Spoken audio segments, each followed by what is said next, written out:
know we're shit. Yeah.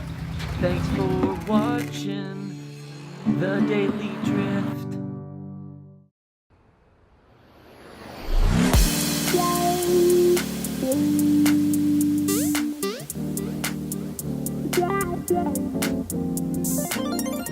So guys, yesterday I struggled a bit to get the rear main seal off, but luckily the other day I had Austin come and help me. That trick that I did where I had the block hanging out, it actually worked. It was really questionable, but it did work. So luckily I got those bolts that were really long to hold the engine on the stand. I think they were 100 millimeter versus getting like 80 or 90. So that extra like quarter inch that it gave me really came in handy.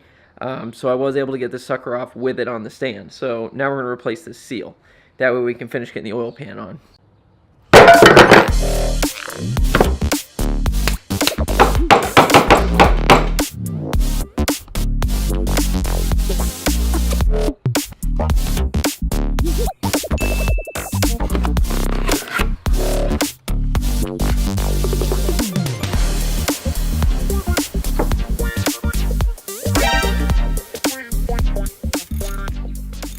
This is so flippity-floop and shady, I can't even begin to describe it. Like, yeah, I don't like this, but I gotta get this off. So I'm gonna try to wiggle this thing back on here by myself. Last time I had Austin help me, so now we're gonna try to do it by myself again. Wish me luck. Well, that wasn't very smart.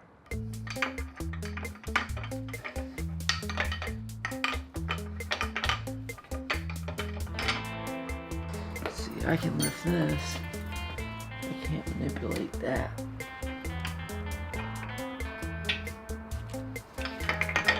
That's the problem. I got it by myself. Wow.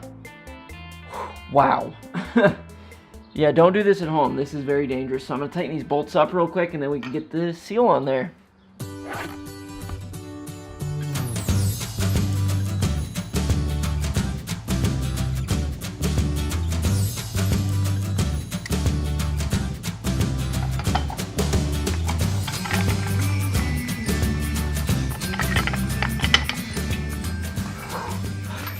Such a pain in the ass. Doesn't matter, I'm taking this thing off.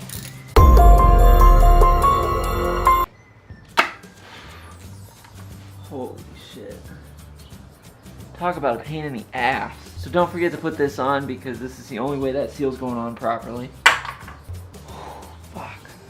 Okay, so it's on there nice and tight. So that was probably one of the biggest pains in the asses that I've had in quite a while. I never thought it would have been such a pain for something so simple. This is probably the one time where I would say that this project would actually be easier under the car. That's really weird to say, but it's true. So thank God we got that done. Now we just got to get the oil pan on. So let's do it. Alright, so now all I got to do is get this thing nice and cleaned up. And we should be able to get the new seal on here. Get the oil pan on. So that's one less thing we got to worry about. I just realized something. I'm missing the crank scraper. I need to put that on first. So I guess I'll do that real quick before I forget.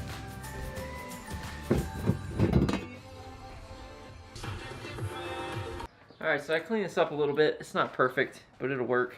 These are 10 mils, and you got to torque them down to, I think it's like 89 inch-pounds, or like 10 to 12 newton meters. Somewhere around there. They're really small, so just be careful. You don't want to break these things. Now we can clean the block.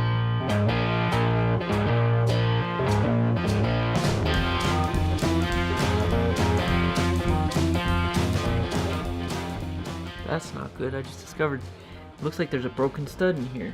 So luckily it turned out to just be extra RTV, so we're perfectly fine. I don't have to drill it.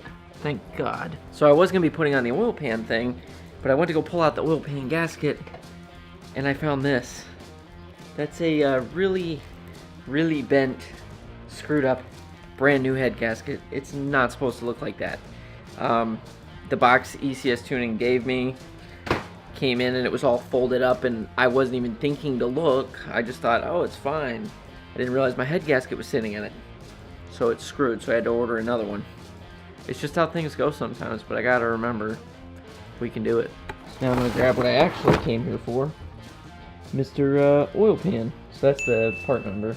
So guys, I was really impressed with the quality of this gasket.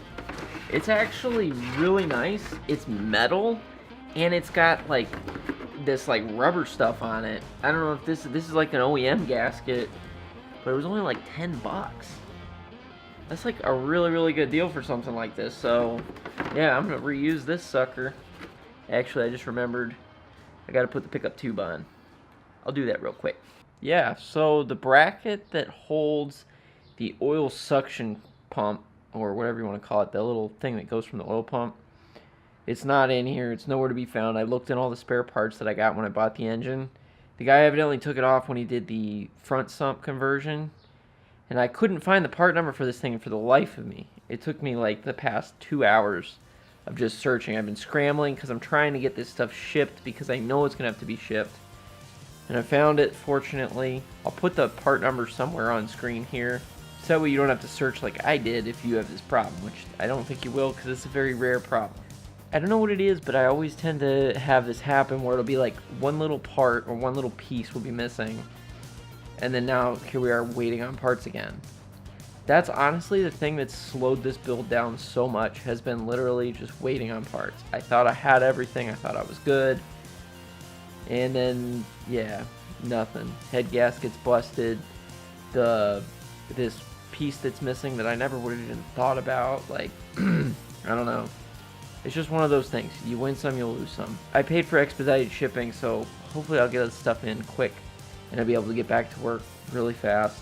Tomorrow I'm just gonna get done whatever I can. So I don't know, guys.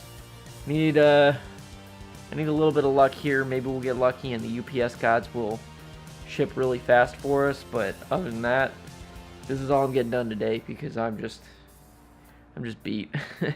But anyway, guys, enough of me yammering on. I hope you guys enjoyed this video. If you did, I hope you all have a great day. And just remember, keep it nice and easy. Unlike me. See y'all later. Okay guys, so I ran into a little problem. So that right there that you're looking at, that's a huge crack in one of the coolant passages.